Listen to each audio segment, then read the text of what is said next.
I think we're going to get started. I love hearing all the chatter. Thank you so much for coming tonight. Let me tell you a little bit why I decided to do this. I've been working at the high school the last couple of years, and especially this last year, even just the last trimester, I found out about 5 girls in the choir classes, and the choir classes are like the best kids in the school. I swear they are. I'm biased, I know, but they're just such good kids. And I found out about 5 girls that were having some major struggles with anxiety, so much it was keeping them from coming to class. Some of them were even having panic attacks in class and would come in happy, and then halfway through class they're just in tears and falling apart and can't seem to handle life. And I thought, if there's that many that I know about, how many more are struggling silently? And I just see this more and more and more. And about 2-3 weeks ago, I woke up at 4 a.m. The Lord woke me up, and he's like, time to share your story. I was like, are you sure? Okay. And I'd been thinking about this for a while. And so my goal tonight is to sometimes you hear people share their stories and you compare your symptoms and you're like, oh, that's what I've got, or no, that's not what I've got. I don't want you to do that. I'm going to share my story just because I feel like it's what I need to do, but I really am hoping that you will listen with your heart and gain what you need from this. I'm going to share some of the things that helped me to heal, but ultimately listen to your gut, pun intended. Listen to your gut and see where you need to go. As I talk tonight, if you have questions or thoughts, please write them down, and I'll make sure and save some time at the end for questions. I would love to hear anything that you've done that's helped with yourself or with friends or family, anything like that. So before we get too much into it, I want to open this up and just ask, why are you here tonight? What are you hoping to gain from this, or what drew you to come? Anybody want to volunteer? You don't have to speak into the mic. What are you hoping to gain? Yeah. I think I just came, my daughter struggled for several years, and I didn't personally know what to do with it. It's hard. So I think it's good to know there's so many more people dealing with it, because we all have different things that can help each other. Absolutely. And that's another thing I want to really impress is that you're not alone. I just can't even believe how many people struggle with this. And for me, I didn't ever get a diagnosis. Like, all the tests I had were like, you're fine, you're healthy, you're fine. I'm like, no, I am not fine. So it's really frustrating because people ask you how you're doing, and you're like, well, I haven't been diagnosed with anything, so I guess I'm good, yeah. But we're not. So we need to talk about that. We need to get out there. Valerie. Well, I came tonight and I dragged my kids with me too, because depression and anxiety is something that's affected me and members of my family for as long as I can remember. And it's not something that we even had a name for. Once I started to recognize there was something, I didn't know what it was, and I didn't for years and years and years. And it's not something that anybody ever talked about. And I think it's better now. I think we talk about it a little bit better now, but that's something that I wanted to totally change for this next generation in my family. I try to talk about it as much as I can, just so that it's there, so that when somebody has something to say about it, they feel like it's okay to talk about it, and there's a starting place. So that's why I brought them here. Great. I love it. Your mom's amazing, guys. Listen to what she says. I think it's hard for teenagers to talk about it. One of the girls in choir that's been struggling with this, she feels like she's losing friends because they say, we don't want to be around you, you're always sad. And so she doesn't talk about it, she holds it all in. So that's another thing. I mean, it is really important to talk about, but being able to find someone who understands, because a lot of times I've also heard parents say, just buck up.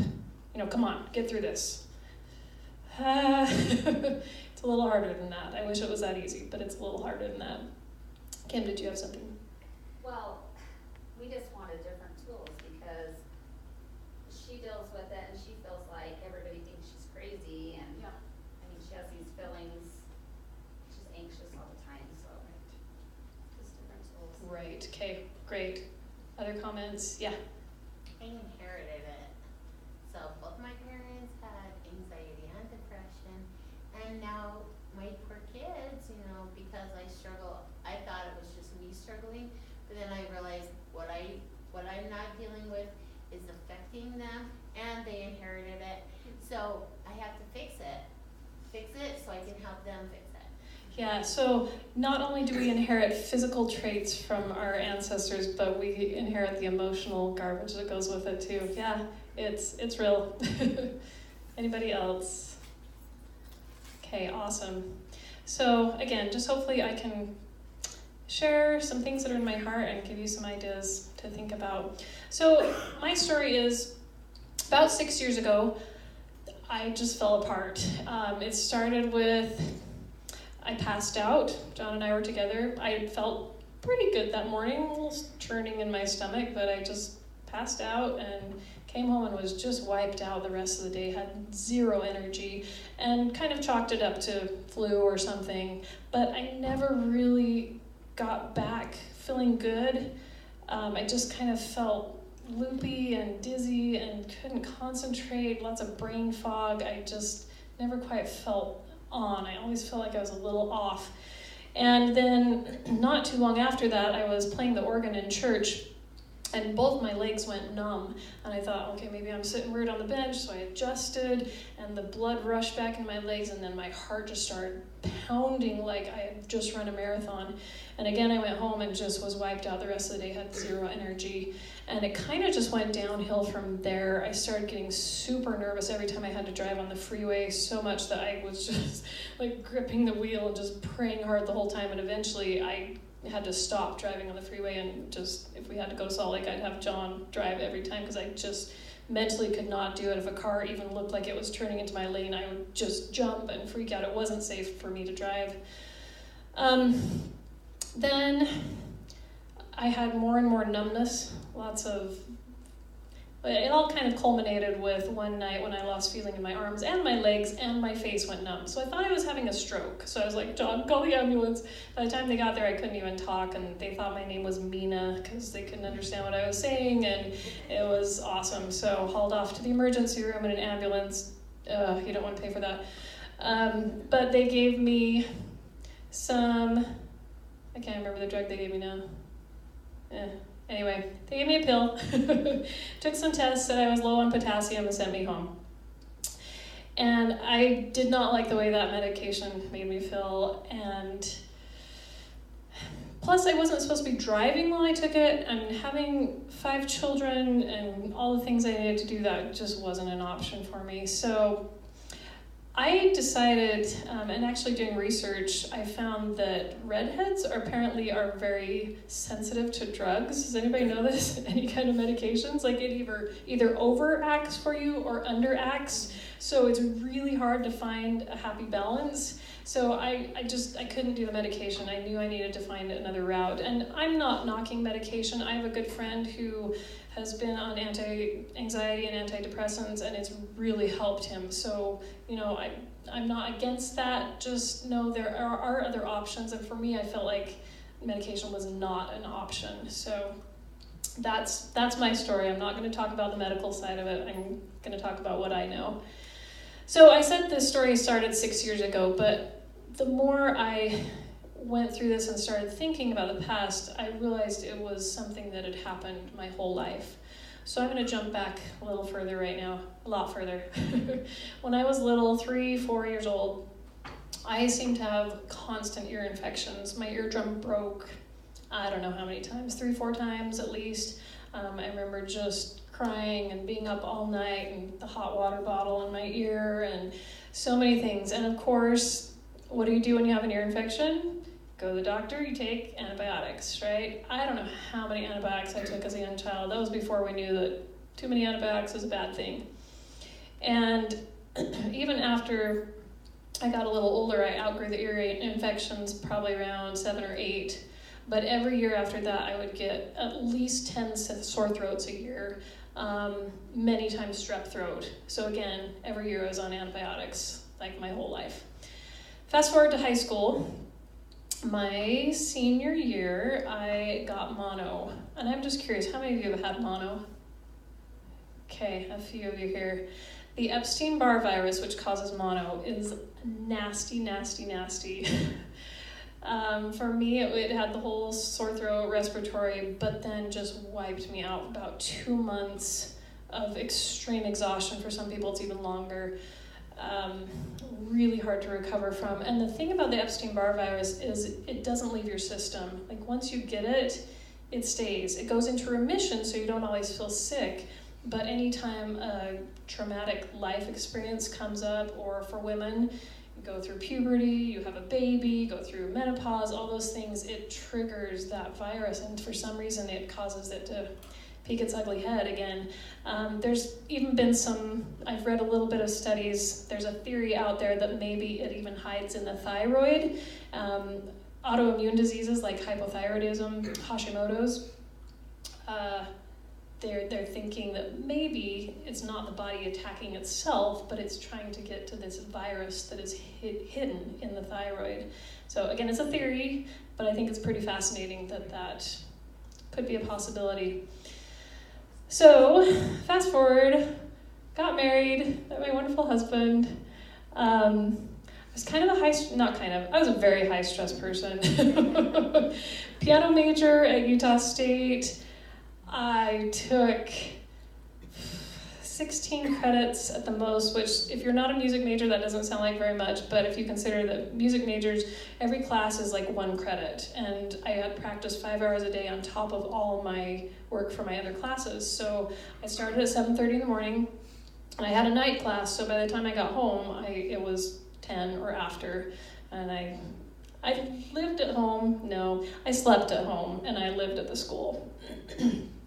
But that was my whole college career, just high stress. And it's so interesting because every semester I would tell myself, I've just got to make it through finals. I can't get sick before finals are done, right? Got to get through finals. And I would make it, sometimes with a slight cold, and then every Christmas time I was sicker than sick on the couch. So our minds are powerful. We can talk to ourselves into and out of a lot of things. Then we started having children, and for some reason the stress got higher. I don't know how that happened. My kids are great. I love them. I do not love babies. I'm sorry. I'm just not a baby person. It was super stressful for me. I'm like, my house is never clean. And so that was rough. But I did the best I could. Had twins. John finished his master's degree right before the twins were born. Thank you for taking 1 year off of school of our married life. And things were pretty good. Actually, having twins was a huge blessing because everybody's like, she's had twins, she's off the hook, don't ask her to do anything. For 1 year. Then you're supposed to be magically all together, right? No, I really should have had meals coming when the twins turned 3. But it's not the way it works. So, anyway, we survived that year. And a few years later, John decided, now, when did you start your doctorate? 2011. The twins were 3. Thank you for that. Okay, so he started his doctorate that year. Doing a doctorate as a music education person is very interesting. So he took a sabbatical, which meant he was going to the University of Utah. So he stayed down there during the week and came home on the weekends. Our school district was very generous and gave us half salary while he was doing his doctorate. Most school districts don't pay anything to the teachers getting their doctorate. We value educated educators, right? Okay, that's a story for another day. But he got half pay, and so we were struggling a little bit financially, so I was like, okay, no worries. I'm going to start working at the school, and I'll double my piano students. So I've got 25 piano students, and my friend asked me to start music directing at Heritage Theater. I'm like, that'll be fun, yay! And what else did I do? Foot zoning clients. for some reason, I felt like I needed to practice with all my children every day. That in itself was a full-time job. And then, of course, I was going to take over the work that John usually does. And can you see how this was a bad idea? I don't know why I couldn't see it. We have this idea as moms that we have to sacrifice everything, be everything for everyone, right? Except for ourselves. Moms, that's such a bad way to think. Now I know that. Now I know that. And, you know, if I'd have been in perfectly good health, I maybe could have handled that, maybe. But because I already was struggling and not in the best health and not the strongest immune system, that extra stress and that extra burden just wiped me out. And I survived the year of his sabbatical, and then as soon as he was home the next year, that's when I started falling apart. That's when I started passing out and having all those symptoms that I told you about earlier. So,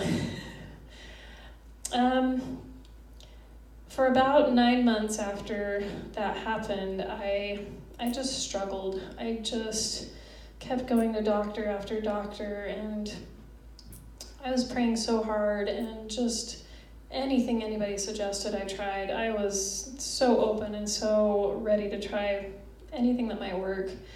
And I actually had a really great doctor. Lindy Allen worked with me at the Medical Arts Clinic, and she was just so kind and so great and so willing to listen to me. And we did so many tests. We did blood work galore. She tested me for diabetes and hypoglycemia and celiac disease and premenopause and a myriad of other things. Had MRIs because she thought maybe I had MS because I was always losing feeling to my limbs. Everything came back normal. Oh, heart.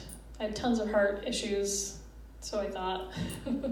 My heart was always pounding, but all the EKGs and echocardiographs all came back perfectly fine. So I'm perfectly fine, even though I have zero energy, can't do anything, fall apart all the time. I was having so many panic attacks. I was scared to go to bed at night. One night I had 18 panic attacks. And if you've ever experienced a panic attack, it's not like, I hear people say, oh, I've got anxiety, like I got nervous for that test. I'm like, that's not anxiety, honey, sorry. Anxiety is like sitting in a comfortable, calm, peaceful place like here or at church, and all of a sudden feeling like someone is chasing you with a knife and trying to kill you. That's what a panic attack feels like, and you are out of control and you cannot change it, and it's the most horrible feeling in the world. And for a long time I couldn't tell people my story because every time I'd start to describe it, I would start feeling those things, and it was awful and I hated it. So I just would be like, yeah, I'm great, everything's great. So some of the other symptoms I had, I'm just going to go through this quickly because I don't want to dwell on the negative. But lots of brain fog, I told you that. My hair was falling out. My skin looked terrible. I would look in the mirror and I'm like, I look old, and it's scary. It was super pale, very dry. I even got little blisters, that's the only way I can describe it, around my eyes. So I had to stop wearing makeup because it was super sensitive. I had athlete's foot on my my feet, and dry skin like crazy. I would bruise super easily, and just all the time John would be like, what have you been doing? Who's beating you up? I'm like, I don't even know how I got these bruises.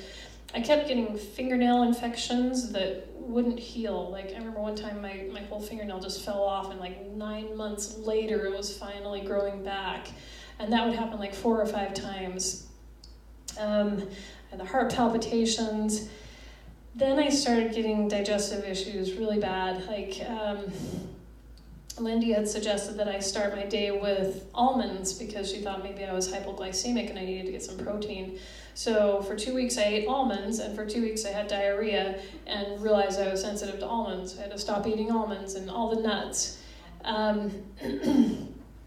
Just the numbness, that drove me crazy. That was awful. And the depression part of it, I can't really decide if I was depressed because I didn't feel good, or if I was depressed and that was part of the symptoms. I don't know, but it wasn't fun.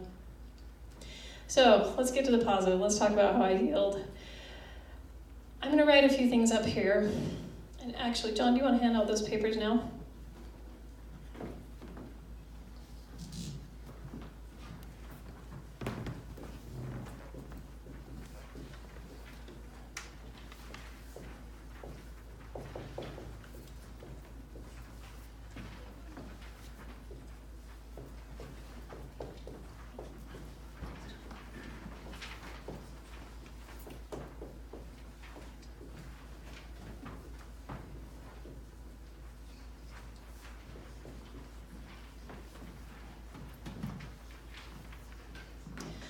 So I made a list of just all the things I could think of that helped me to heal and that even have helped some of my friends that have struggled with this heal. So not everything on here I have done, but most of it I have. The first thing I want to focus on is we are not just physical. If you just focus on the physical part of it and get caught up in all the symptoms, I'll tell you right now, you're probably not going to fully heal. We are physical beings, we are emotional, we are spiritual, we are mental, we are social. You have to address all of those areas if you truly want to heal inside and out.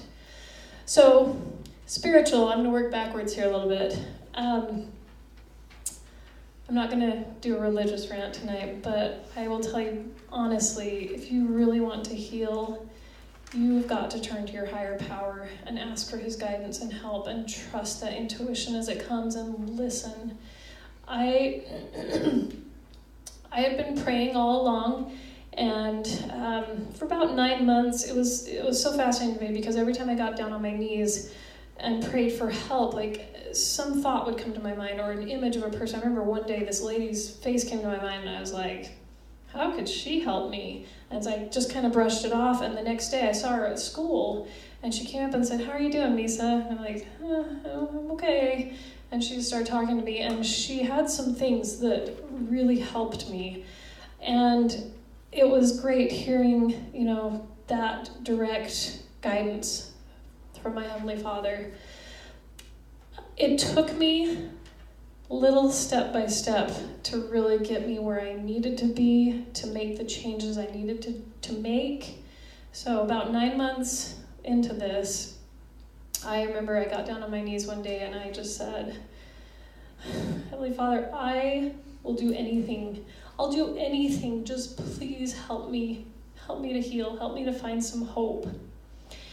And I had a friend who had sent me some things to listen to. I'm going to talk about it later. It's on this paper. And it had got me learning about and interested in functional medicine. And so in my mind, as soon as I got it from this prayer, I thought, I'll go anywhere. I'll go to California and find a doctor. Somebody's got to be out there that'll help me. So I grabbed my phone and I just searched functional medicine. One name came up, Dr. Duggar, in Bountiful, Utah. And I almost jumped up and down. I was like, Bountiful? I can go to Bountiful. That's 45 minutes away. I can do that. So I called his office, and the receptionist answered, and I just started pouring out everything. I'm sobbing to her, and she's like, we can fit you in tomorrow. Thank you. So just know that spiritual guidance. And the thing I've realized too, true healing is an individual journey. The things that worked for me may not work for you. As many people as are struggling, there's that many different ways to heal. So trust that intuition, trust that guidance, and just be open and ready for it when it comes.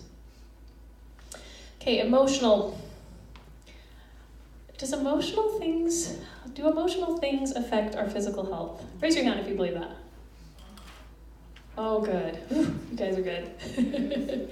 Some people don't believe that, but I want you to think about someone who gets angry. Okay, envision someone being really angry in your mind. What are the physical responses that you see? You can talk now. Crying, maybe? Yeah, if you get angry enough, yeah. I cry when I'm mad. Cool. What else? Red face. That blood is just rising. So maybe high blood pressure. What else? Tension. Yeah. Tight muscles. Happens to your heart. Heart racing. Yeah. If you are a person that get angry, get physical. If you're a person that is angry a lot, think about what that's going to affect physically. Okay, the high blood pressure, the tension, the muscles, all that kind of stuff. It's going to happen. It's going to be there. So if you have any kind of chronic illness, I guarantee there's some emotional things you need to address. It may not be anger, it may be other things, but if we have unresolved emotional garbage, it doesn't leave. It lingers. One of the first things that that I did that actually stopped the panic attacks, and I was kind of shocked. I'm a foot zoner, so I have a bunch of clients, and I had this one client who had been struggling with anxiety, and I really felt like she needed to do hypnotherapy. I'd never done it, but I just felt like I needed to research it for this client. Well, my client actually stopped coming to me, and a few months later I was like, I think I'm researching this for myself. So I called up a hypnotherapist out in Perry and met with her 3 times.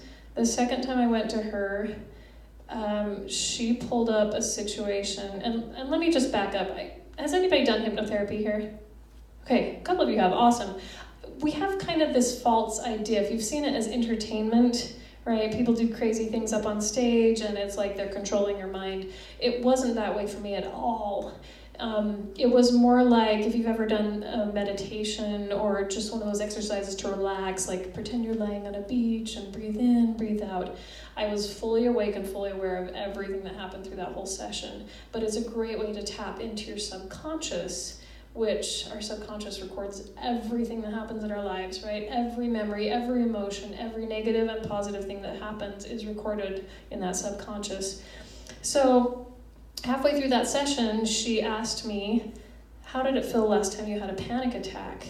So I just said, well, it was terrifying. I felt out of control. I felt angry, frustrated, panicked, just all these emotions. And then she said, what is the earliest memory you had when you experienced all those emotions? And instantly in my mind, I went back to this time. I was probably 11 or 12 years old, and I had just finished a piano recital in Logan. And for some reason, my mom wasn't there. She had dropped me off. She had something to do. And she said, just wait, I'll come get you when it's done. It was in the book table in Logan. And so I wandered around the store waiting for my mom, and she didn't come. And of course, this was before cell phones. So I finally asked a clerk if I could use the phone. I called home. Nobody answered. I didn't know where she was. I waited in the store for an hour and a half by myself, and I went through every range of emotion you can imagine. I was angry, I was upset, I was sad, I thought she's died, she's been in a car accident, I don't know, just every emotion you can think of. And then she finally came, and I don't even know what she had been doing. She never said sorry or anything, just like, let's go. But I sobbed like a baby for 45 minutes during that hypnotherapy session, and I never had a panic attack after that. I still had anxiety, but I didn't have the horrible, out-of-control panic attacks. So I love hypnotherapy. It was a great tool for me at that time. But address those emotions. Learn to listen to what your body's telling you. If things are coming up physically, especially often, it's usually your body trying to say, hey, listen to this, something needs to be addressed. Okay, the mental part of it. I've been doing a lot of research lately on the mental aspect, and again, working with kids at the high school, I'm always amazed at the things that come out of their mouths. Even in the madrigals, some of you know the madrigals, I'm not going to say names, but just this past year, and again, the madrigals, it's a top audition choir. These kids are amazing. They've got really high GPAs, they work hard, good kids. And 2 of them admitted to us this year that they had suicidal thoughts. They thought of taking their lives. There were a couple kids at the high school this last year that succeeded in that. And man, that just shouldn't happen. But I've thought so many times, as a parent, I want to protect my children. I envision putting this armor, this shield around them to protect them from things that might hurt them. Maybe we say our prayers together in the morning, or I compliment them, build them up, try to encourage them, and put that protective shield, emotional shield around them when I send them off to school. But then I thought, even with all that armor on them, what if they look in the mirror and they say, I hate myself. I'm not good enough. I'm not smart enough. I don't have any friends. I can't talk to people. I'm not pretty enough. And it doesn't matter how much armor we have. It doesn't even matter. The people around them might be throwing flowers at them, but they're going to crumble if they're destroying themselves from the inside out. We have to talk about that mental stuff. We have to listen to those words that are going on in our minds. And I didn't even realize for so many years I did not like myself. I would avoid mirrors like crazy. In fact, your subconscious wants you to be comfortable, and it wants you to be right. So my thing was, when I would see people looking in the mirror, I'd say, oh, they're prideful, they're vain, because they look in the mirror all the time. Oh man, that's not the way to be. People would give me compliments and I would shoot them down because I didn't believe it. I didn't believe it. And they'd say, you're such a good pianist. And I'd be like, oh, you should see the people at Utah State. There's 10-year-olds that can play circles around me. You have no idea. And I really felt that way. So I've been working on the mental part of it. And it's amazing how healing that it can be. The brain is so, so powerful. Listen to your thoughts. If you have negative thoughts in your mind, get them out, change them. I'm actually going to be teaching a class on controlling our mind and how we speak to ourselves. So I've got a flyer. If you're interested in that, I'll hand that out tonight. Okay, physical. This is the big one. So on the paper, I should get one. Do we have an extra one? Thank you. I mentioned functional medicine. Who knows what that is? Anybody heard of that? A couple of you, okay. I know Amy has because she did this too. Functional medicine is the theory that all disease begins in the gut. If you heal the gut, you heal the body. It goes back to Hippocrates, who was a medical philosopher, and doctors actually take the Hippocratic Oath today when they're sworn into their position. It's kind of modern medicine meets natural medicine. I think it's a great happy medium because they still do lab work, they do tests that give you really great results. Their testing is some of the best stuff I've seen out there.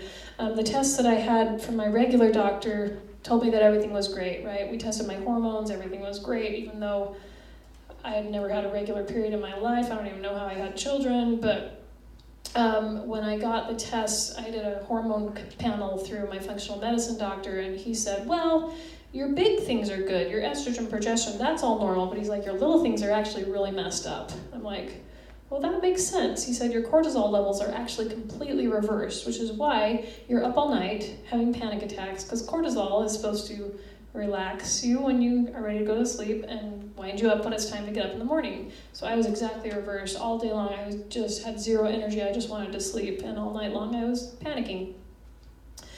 The other test, he did 2 other tests.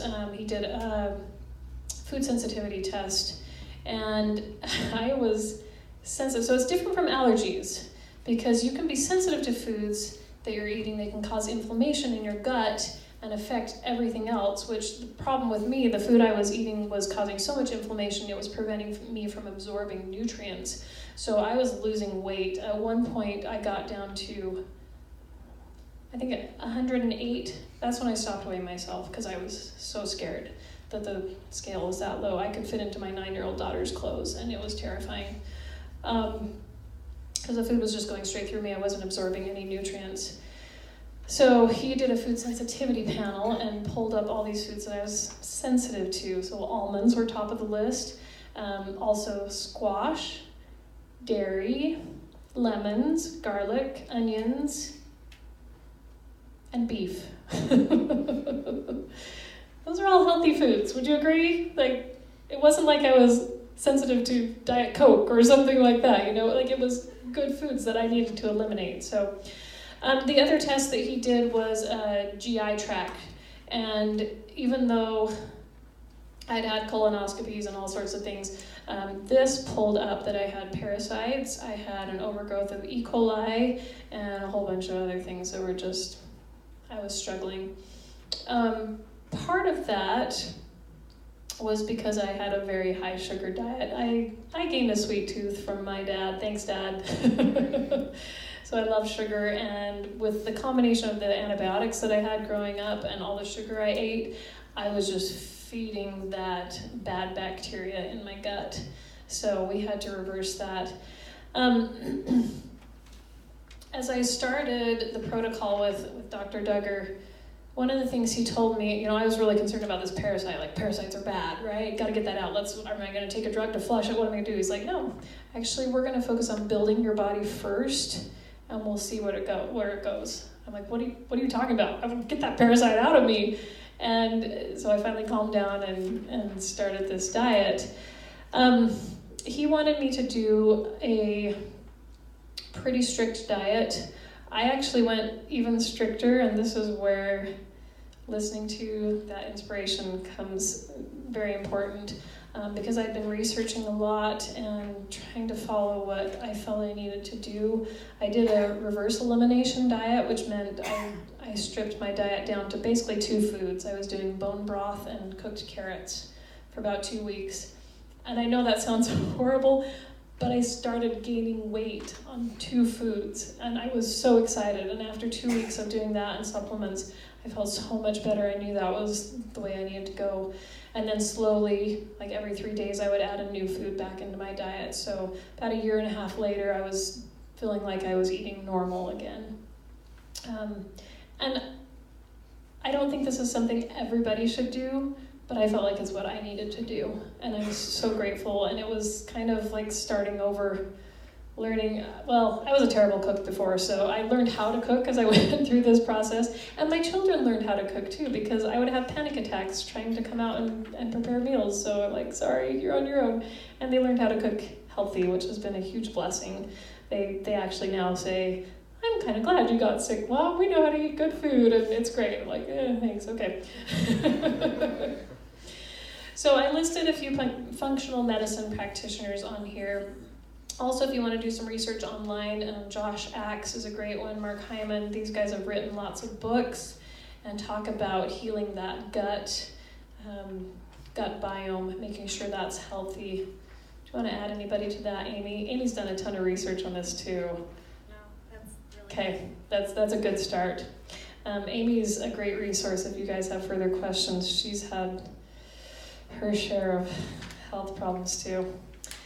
One of the things I listened to early on was a podcast called Underground Wellness. It's a man named Sean Croxton. He's one of the best podcast guys I've ever, he's just fun to listen to. But he interviewed everyone from functional medicine people to ex-pharmaceutical reps to just a myriad of professional people, naturopaths, scientists, everything you could think of. He has over 360 podcasts.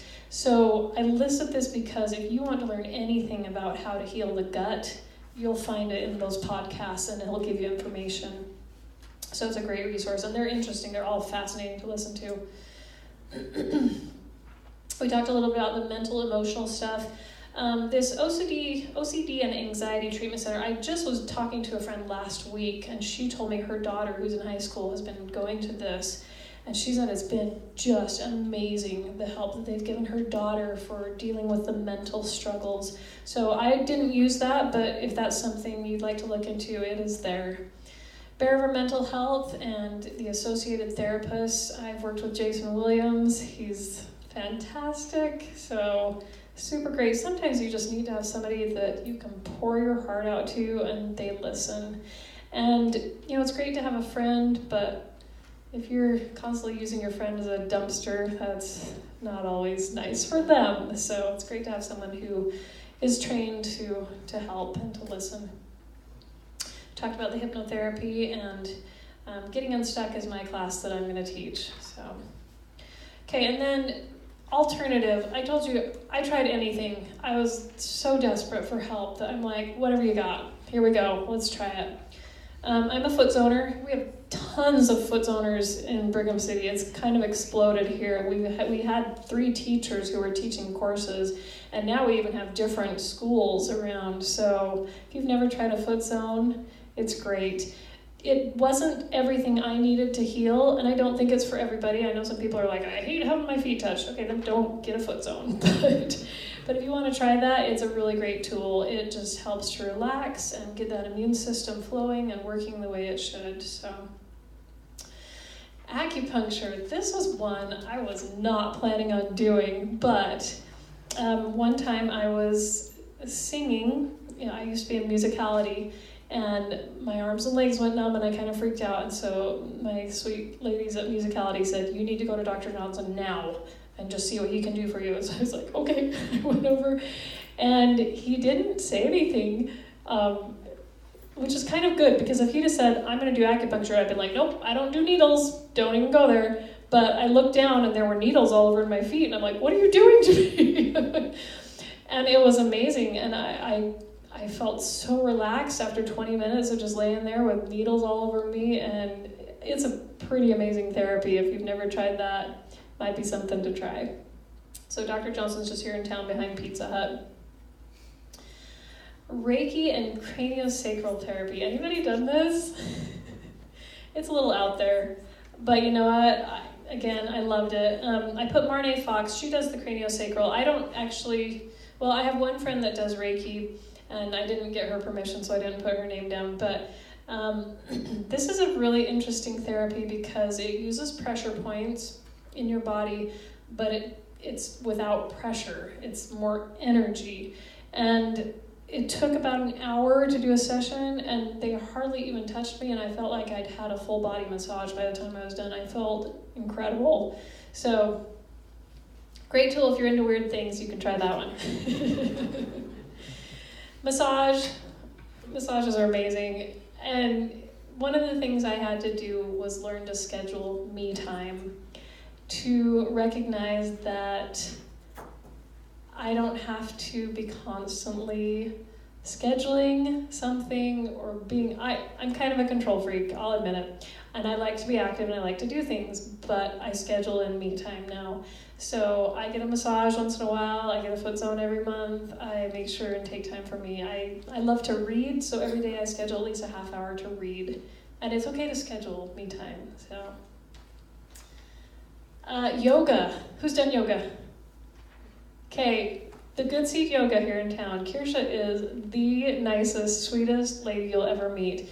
And if you guys have seen, sometimes you see these crazy people who are like balancing on the edge of a cliff. That's not the way it is, right? She's very gentle. She's works with whatever ability you're at. She even does yoga every Friday. It's just a donation base. So if you want to go try it out, donate a little bit of money. She's fantastic. I went one time, we did it outside at the John Adams Park, and I actually went with a stomach ache, and I was kind of, I don't know, something was bugging me. And by the time I was done, I felt so good. I just went home and went right to bed. It was great. So yoga is actually physical and mental. It balances the whole body. It's cool. Okay, EFT, this is another weird one, but kind of a great tool. This one helped me in the beginning stage that I told you I couldn't really handle driving on the freeway, but if I would tap, and again, it's pressure points, and if I would tap in those pressure points and say positive words, I could at least make it where I needed to without crashing. So that's what got me through. Somebody commented on Facebook that they were actually using EFT to help them overcome anxiety, and it was working. So that's awesome. That's a great tool. Healthy Treasures. This is a store that's fairly new. It's right on the corner, just south of Wells Fargo. Anybody been in there? Cute little store. Emily Christensen opened it up not too long ago, and she is another wealth of knowledge when it comes to natural healing. She has all sorts of supplements and essential oils and lots of great things in there, as well as she offers foot zoning and energy work and things like that. So if you want to look for some natural remedies, she sells lots of supplements, vitamins, things that you need for your body. So great place. And then the biofeedback. This is something, if you do research online, there's a lot of negative against this. So again, if it's not your thing, don't do it. But it was a tool that actually helped me to figure out what kind of supplements I needed and what I could do to help me. All right, so let's get more into foods and diet, because this was a huge part of my healing. Probably the hardest part of my journey too. Food is emotional. It's so emotional. I'm a part of a Facebook group called Crunchy Mamas. It's kind of the women who are seeking for natural things, right? And one of the ladies said, I'm going to move to Brigham soon, and I'm not LDS. I want to know how I'm going to be treated. Like, is it okay? Are the LDS people embraced in Brigham? Are they, how do they feel? And I said, actually, you're going to be accepted a lot more by being a non-LDS than you will if you say you don't eat sugar. Because, wow. When I cut out sugar from my diet, I started going to family functions, and man, I thought I thought all my family was gonna hate me. My mom was like, "You're not eating grandma's oatmeal caramel cake. It's healthy. It's good for you." Like, no, I'm not. Sorry. Anyway, food is emotional, so if you're gonna change your diet, be ready for opposition. Some of the biggest stuff I did to help heal my gut was probiotics. So again, all those years of antibiotics, my gut was so out of balance. And we really need to change our mindset when it comes to bacteria. We've become such a germophobic society that we're like, antibacterial everything, right? Use the antibacterial soap and cover everything with whatever, kill all the germs. But actually, I think this is doing more harm than good, and we need that bacteria. Our bodies actually have more cells that are not ours than we do cells that are ours. There's that much bacteria, and most of it is good if we're taking care of ourselves. We need that. If we killed all the bacteria in our body, we would die. We would literally be dead. We share this. It's a healthy relationship if things are in balance. When we eat tons of sugar and things that we know are bad for us, it's feeding the unhealthy bacteria. So when I learned that I had E. coli overgrowth, I was kind of freaking out. Like, E. coli's bad, like that's food poisoning, right? My doctor's like, no, actually everyone has E. coli in them. Like, what? What are you talking about? Everyone has E. coli. It's just a matter of keeping it in balance. If you have enough good bacteria, it will fight that bad bacteria. As long as that balance is there, you're going to be okay. We all have candida in us. We all have yeast in us. We all have cancer in us. I know the cancer word. It's only a problem when it gets out of control and the body is not able to balance it. So probiotics are a really great way to help that. 100 years ago, we used to get probiotics from our food, from yogurts, from fermented vegetables, from just the way we would process foods. We would let bread rise overnight. The yeast would give us all those healthy things. And we just don't have that anymore. Everything's instant, right? So we need that. Kefirs, fermented vegetables, natural probiotics to help heal and balance that bacteria in the gut.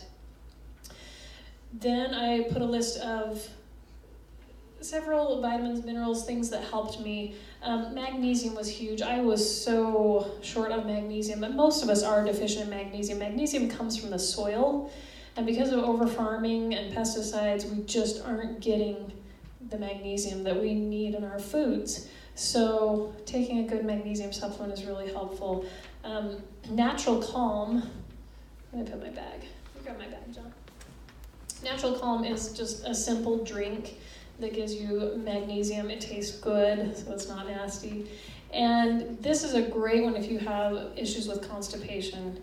I know I probably shouldn't talk about poop up here, but thank you. But moms with newborn babies are always looking at their kids' diapers, right? And somehow we lose that as we're older.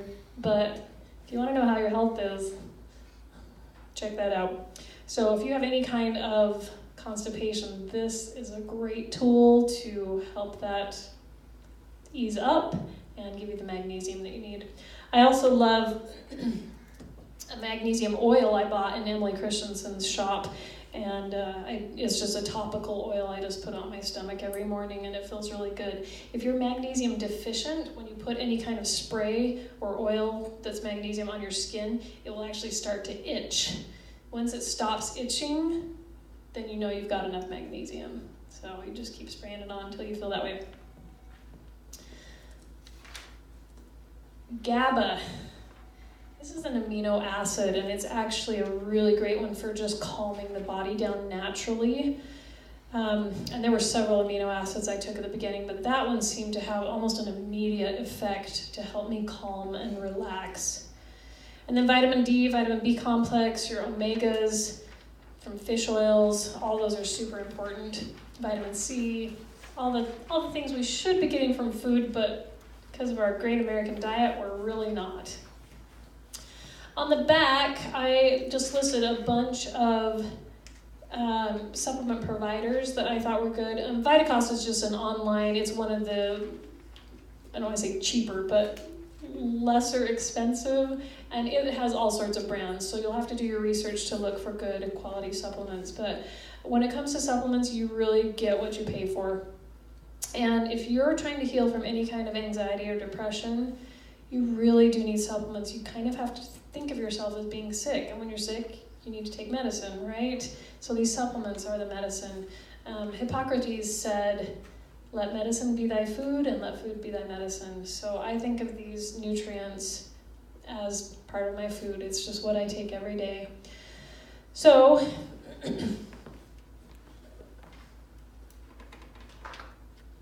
this is a book that was a group of scientists started studying supplements that are out on the market. They studied over 1,300 products in the United States and Canada and started rating them on a scale from 1 to 5 stars based on the quality of the supplement, the quality of the ingredients, the manufacturing process, the cleanliness, everything.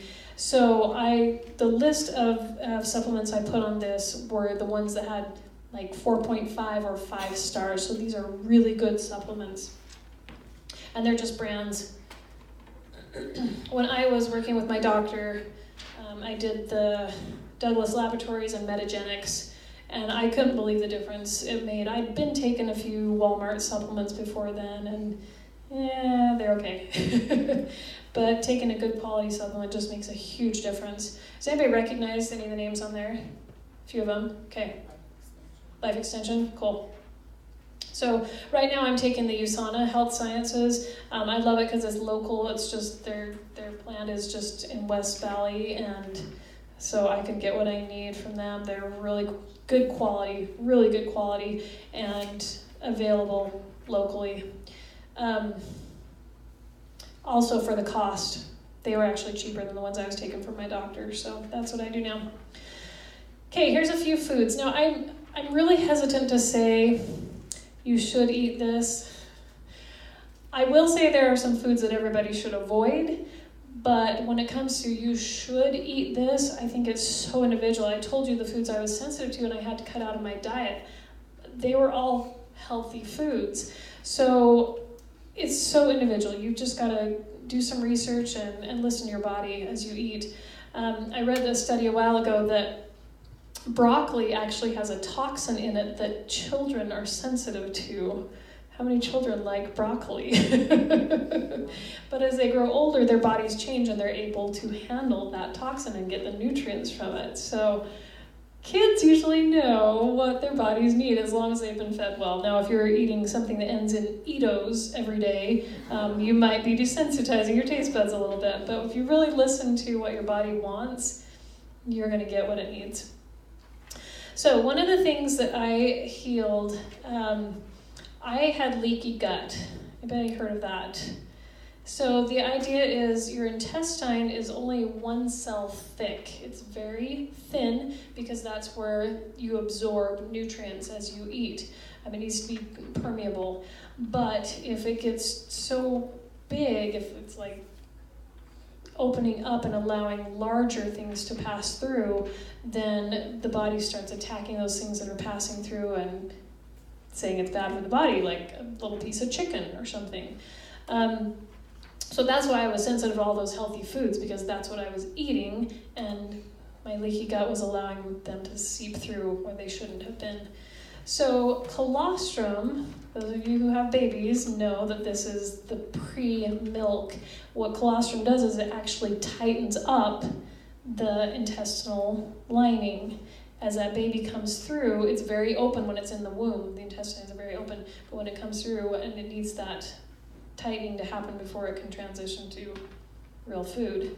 So it's actually not milk-based at all. People who are sensitive to dairy or lactose can eat colostrum. So I took it in a powder form in a capsule. I thought it was great. It was actually really healing. And then I do kefir. There's milk-based, there's water-based. This is the most inexpensive way of getting probiotics, is to make your own kefir. You usually get a start from someone, and for milk kefir, you just add milk to it. For water, you just add water and a little bit of sugar, and it ferments on the counter. So the sugar is absorbed by the by the kefir grains.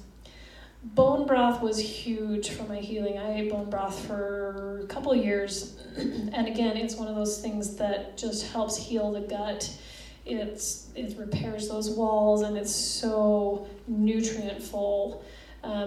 You get really high quality bones from grass-fed beef, and you add all your vegetables, seasonings, etc. You add a little bit of vinegar, and it pulls the nutrients out of the bone as it cooks. You just let it cook for 24 plus hours, and then eat it. It's delicious, and it's incredibly healing to the gut.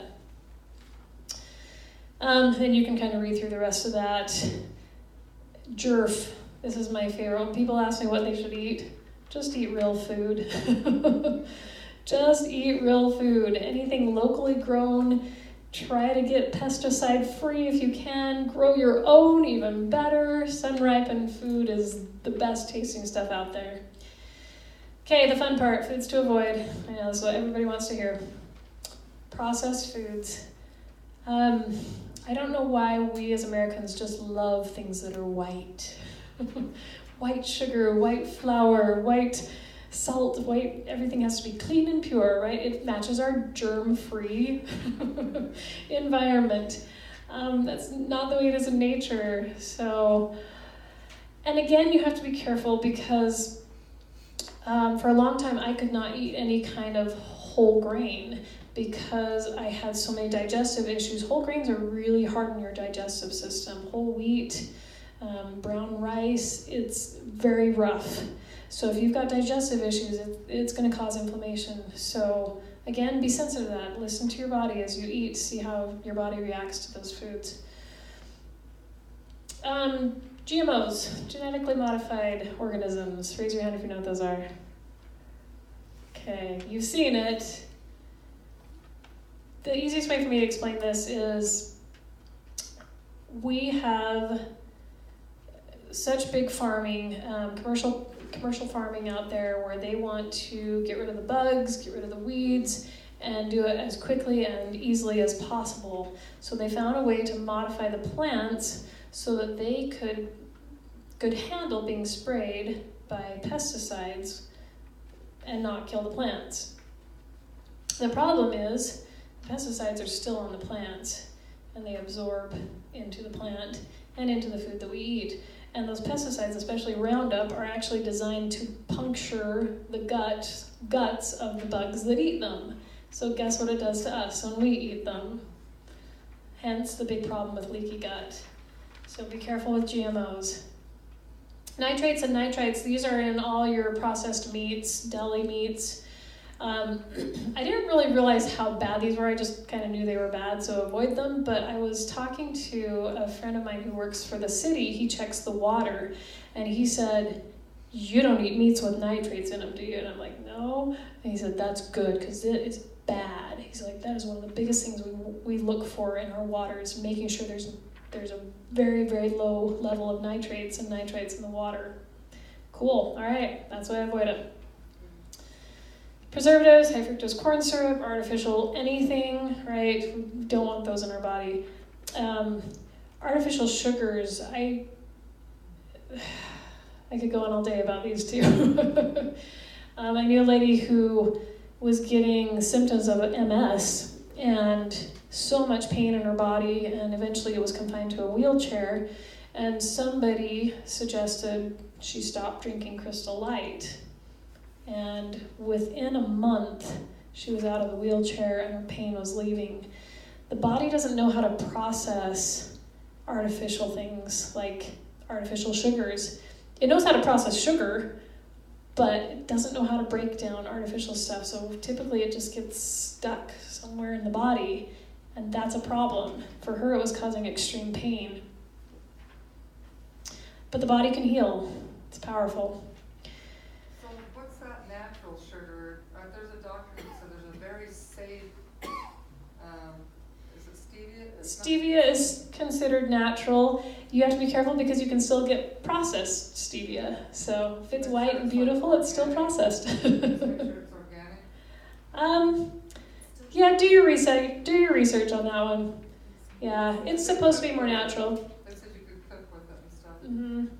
You know, it's interesting because as you follow the latest and greatest, things change. You know, we used to think that agave was really good for us and it didn't affect people with diabetes, and now they're realizing, actually it does. It's not the greatest. So, yeah. And honey's not really good for us either. Honey's amazing. Yeah. Well, it depends on the kind of honey you buy because some of it's sugar, Well, if it's processed. right? If you're getting raw honey, that is awesome. But you have to be careful too if you're like borderline diabetic with honey. Oh, of course. Anytime you're eating sweeteners, you've got to be careful because it's still sugar. We don't eat processed sugar at my house, but the other day my daughter wanted to make a treat, so I'm like, okay, you can make a treat. So what does she? She makes no-bake cookies.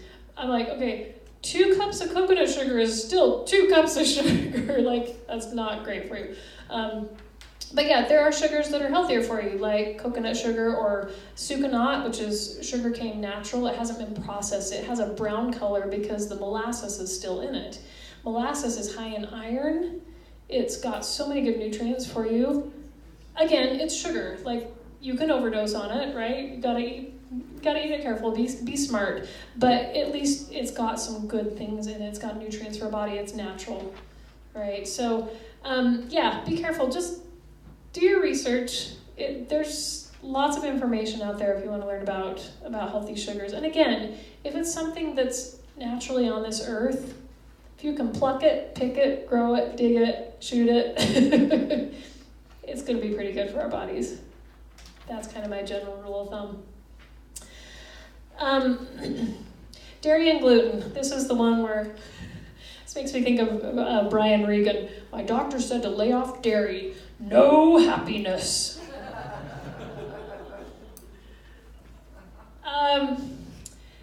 You just have to think of, if you're in this healing mode, that you're healing. Doesn't mean maybe you have to live this way forever. I was not gluten sensitive, which I was very grateful for, but I went gluten-free for about 2 years because I needed to heal my gut. I needed to avoid those things that were causing inflammation, and gluten was one of them.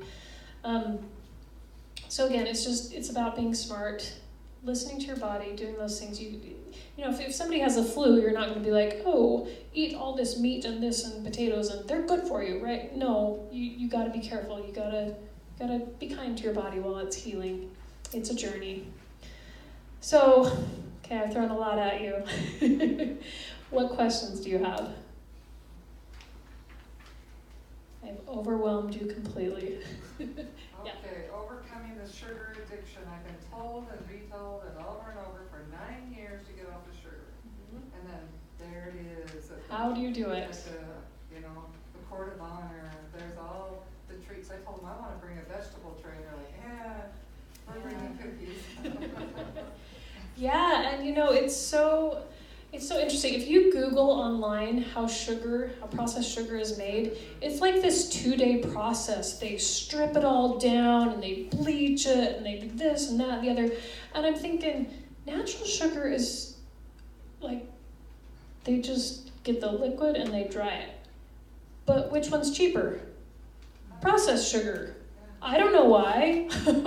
It's so available and it's so cheap and it's so easy and it's always around. Start small. That's my advice. Don't overwhelm yourself. This Start somewhere. it's a huge journey. The first thing I did was I decided I was going to clean up our breakfast. Okay, so I said 1 meal a day. I'm going to clean this up. We're going to eat home cooked meals for breakfast. For everybody. For everybody, yeah. And we took I turns. got sugar in my house. Uh-huh. Yeah. So we cleaned out all our cold cereal and we started making a menu plan. And what I would do is once a week I would make a new meal. And I have my kids rate it on a scale from 1 to 10. 10, it's a keeper. If at least half the family gave it a 10, then I'd keep it. They're finding a 10 for everybody is just not going to happen. But if at least half the people gave it a 10, then I put that on our monthly menu. So for breakfast, we do, like this morning we had hash browns and a homemade sausage. I make it out of turkey and add my own seasonings. Yesterday we had, oh man, what did we have yesterday? Scrambled eggs and muffins. We have gluten-free muffins. And by the way, gluten-free food can be really good. Don't buy the store-bought mixes out there, especially people that have celiac disease. The gluten-free mixes you buy still have a little bit of gluten in them. It's like if they're under a small percentage, they pass as gluten-free. But for someone who has celiac disease, that lining of the intestines is damaged so much that even any amount of gluten will hurt them. So you have to be careful. So if you really want to go gluten-free, make it yourself. And there's so many great recipes out. I have a ton of recipes for pancakes. I was laughing at my husband because after a couple of years of doing this diet, he one day was like, "You're going to be gone. I'm going to make Krusty's pancakes. It's been forever." And so he made them. And I came back home and he was like, "They just didn't taste like yours do." So we love it. You have to enjoy the food you eat or you won't stick with it. This has to be a lifestyle change if you really want to eat healthy, but start small. And instead of thinking of what foods to avoid, I would start by thinking, what can I add in? What can I do to help improve my diet? Let's start adding whatever, I don't know, a vegetable, something everybody likes, or maybe add some more fruit. Start small. Actually, start by drinking water. That's kind of a huge one, right? Make sure you're drinking lots of water. Did that answer your question? It's just hard. It is hard. I know it's hard. Because if you go to the gas station, there's a cherry pet. It's everywhere. If you just can't go in the store. Let me tell you a couple other things we did, because when we first did this, it was so hard for me to change, and so many people have said, "Oh, you're so strong, you could do this," and I'm like, "No, you don't understand. I had to do that. I was dying." Oh, I forgot to tell you, I also found a lump in my breast during all this fun that I was having, and it was actually a tumor, and 6 months after changing my diet, it disappeared. I never had to do anything with it, which was pretty incredible to me. But it was to save my life. I knew I had to change because otherwise I was ready to be done. And that's what gave me the motivation to change.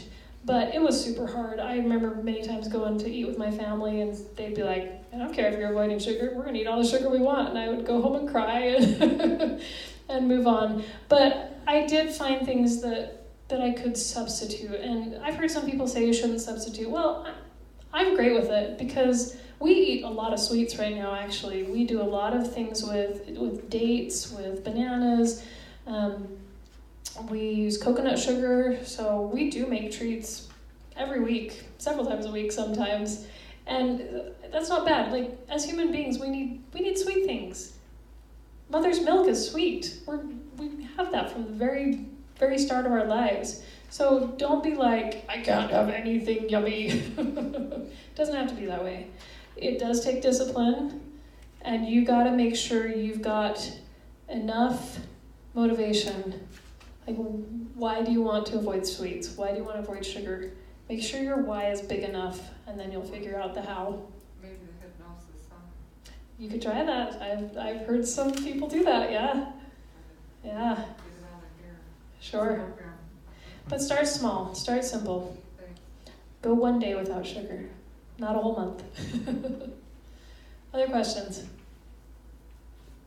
Yeah, Jonah. Couldn't remember, how did you figure out that you had leaky gut or whatever that Leaky is? gut?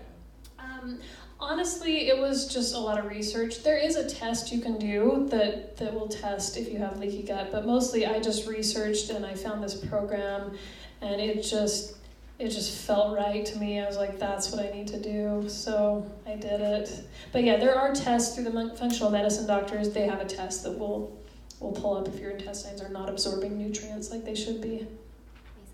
Lisa, Dr. Axe has a book called Leaky Gut as well, and it's a really good book. Sweet. Awesome. Yeah, there's so many great books out there.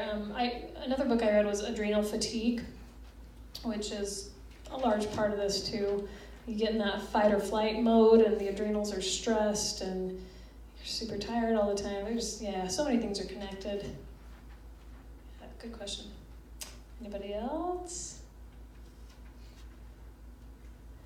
If I Yeah. could just make a comment, one thing we really found, like this lady back here talking about the sugar, it's so much about what you tell yourself every day. That's gonna be so hard, you're absolutely right. Whatever you tell yourself, you're absolutely right. You know, it's gonna be hard because you chose that it's gonna be hard. Exactly. And Tamara, can I put you on the spot? Go for it. Stand up for us. Tamara is, I'm gonna cry. You're an amazing lady. How much weight have you lost? 70 pounds. Oh, nice. 70 pounds. I've seen her come, This journey with my daughter being on having anxiety really started a journey for us, and it had a lot to do with food is a huge thing, and that's changed our lives. Thank you. Thank you. Awesome. I see her husband out walking all the time, and I'm like, yeah, I love it. It's so hard, but man, it's so worth it, isn't it? So worth it.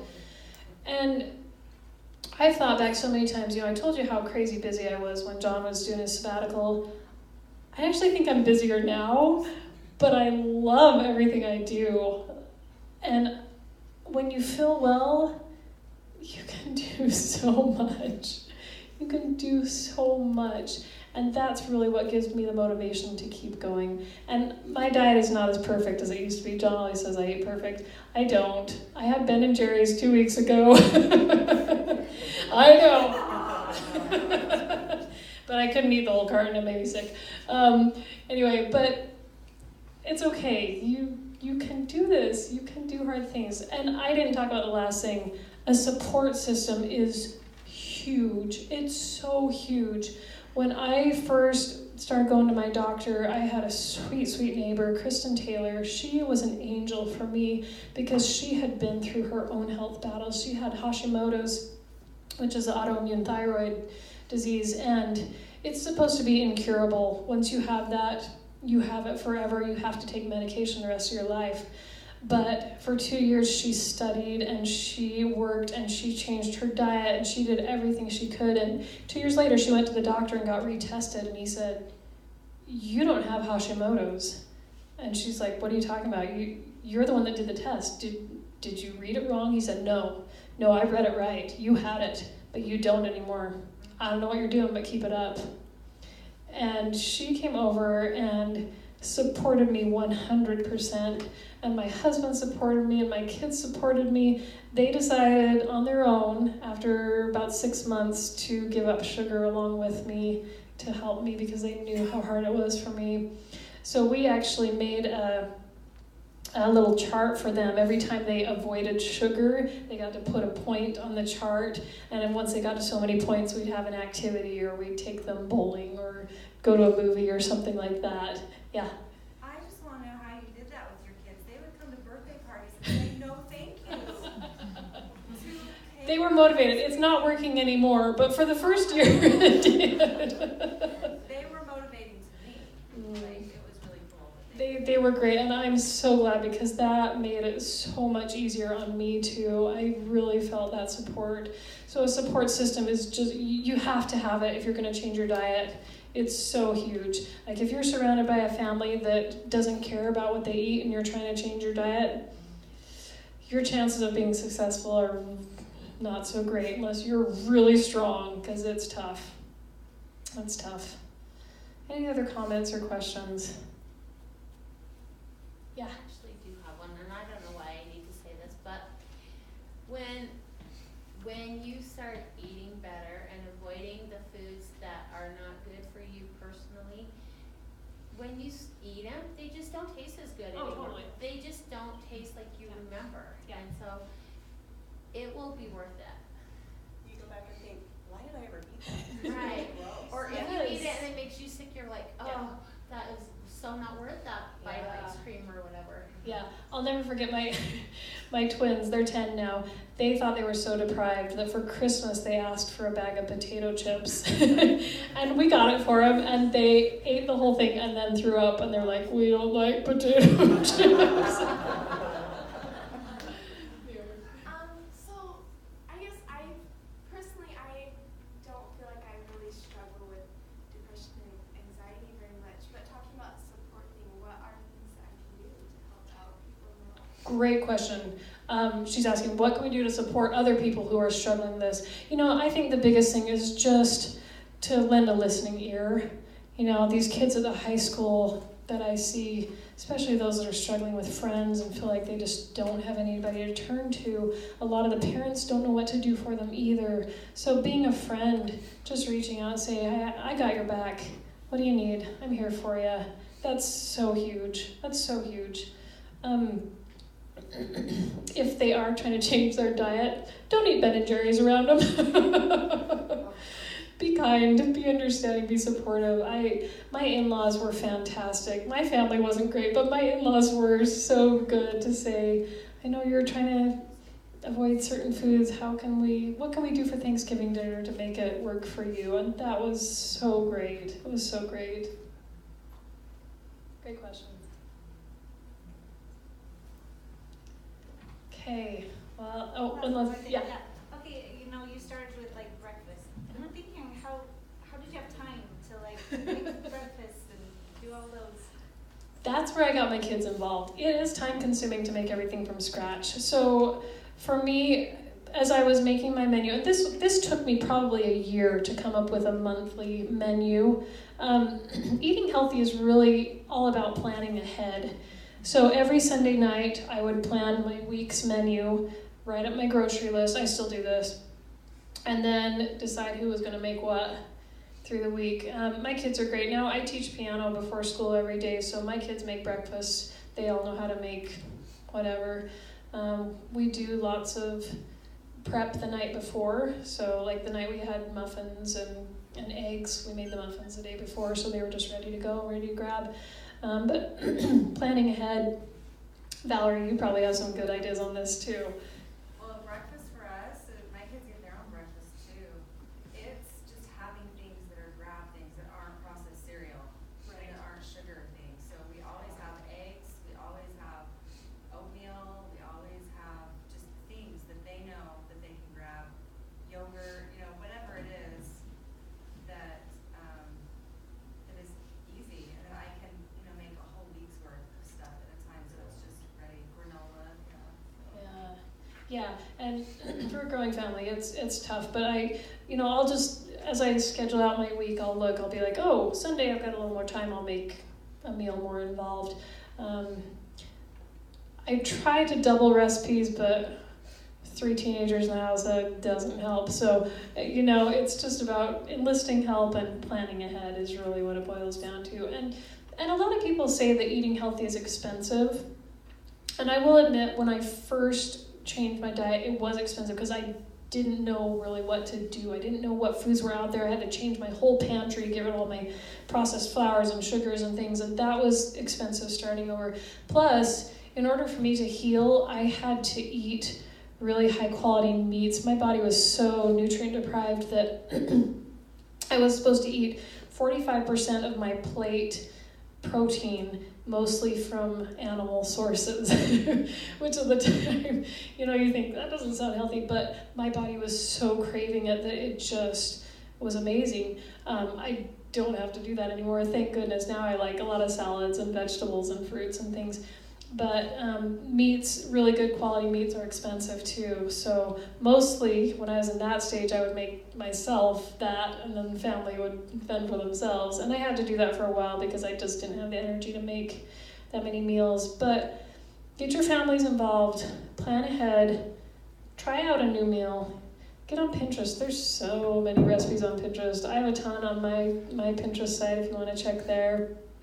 I haven't tried all of them, so don't be mad at me if it doesn't work out. But we found some really great ones on there that we like, and if we enjoy them, we keep them. You're not going to eat what you don't like, so yeah. Breakfast has actually been really fun. I love breakfast. I look forward to it every day. One of my favorite breakfasts, I get excited talking about food now, but one of my favorite breakfasts is carrot cake oatmeal. It's made with steel cut oats, and we add apples, carrots, cinnamon, nutmeg, and then you do some candied pecans and coconut milk on top. Candy it with the coconut sugar and butter. Yeah, really good. We like that one. And it doesn't take long. Well, I don't know if it takes long. Erin always makes it, so. It doesn't take long at all. It's really nice coming out and have hot breakfast made for you. Any other last comments or questions? So did you cut out pasta then, or do you still make spaghetti? We do a gluten-free pasta, or even now we just do regular pasta. We've added that in. I don't do it a ton, but yeah, once in a while we do. Because it makes it hard when they tell you you can't have no Mhm. grains, and that means no gluten-free stuff either. No. For my diet, she doesn't want me on. Oh, any you're grains. on one right now, no grains. No, I'm not on it. That's the Oh. Yeah, she's told me, she said, if you want to be healthy, here's what you need to do, because I'm borderline diabetic. So you can't do rice. And I bet I wouldn't be borderline diabetic if I just turned around my diet. I bet it would all. There's a lot of straighten truth to that. out. I would be able to eat more normal Yeah. eventually if I would just do Yeah. this for now. If you are having blood sugar issues, though, you're going to need to follow a low glycemic diet. So do some research on that. You don't want to eat bananas, grapes, melons, rice, potatoes. Those are all high glycemic. That's probably why you can't do honey, huh? Mm-hmm. Yeah. Sweet potatoes are fine. They're not high glycemic. Sweet potatoes are great. So that's like, so I got this bag of sweet potatoes waiting for me. Yeah, they're awesome. I could have that in an egg. Uh-huh. Absolutely. I make a sweet potato casserole. That's one of my favorites. We put I put either coconut milk or molasses in the mashed sweet potatoes, and then top it with apples, cranberries, and a little bit of cinnamon, and bake it, and it gets this little caramelized top from the apples and cranberries. It's yummy. Yeah. Uh-huh. Okay. I feel like I could talk all night about food, but here we go. Thank you so much for coming. I hope this has given you some ideas. If you have any other questions, please don't hesitate to ask me. I'm kind of passionate about this. I can't believe where my life is today. As I was healing, I thought, I want to get back to where I was. But now I realize I'm so much better than I was. I used to be such a light sleeper, and now the kids wake up John before they wake up me. I love it that I can go to bed and sleep through the night and wake up before my alarm goes off, and I'm excited and ready to go for the day. It's awesome. Being healthy is so incredible. It's so huge, and our bodies are so powerful. If we give them the right tools, they can heal. I really believe that. So I wish you the best. Thanks so much for coming.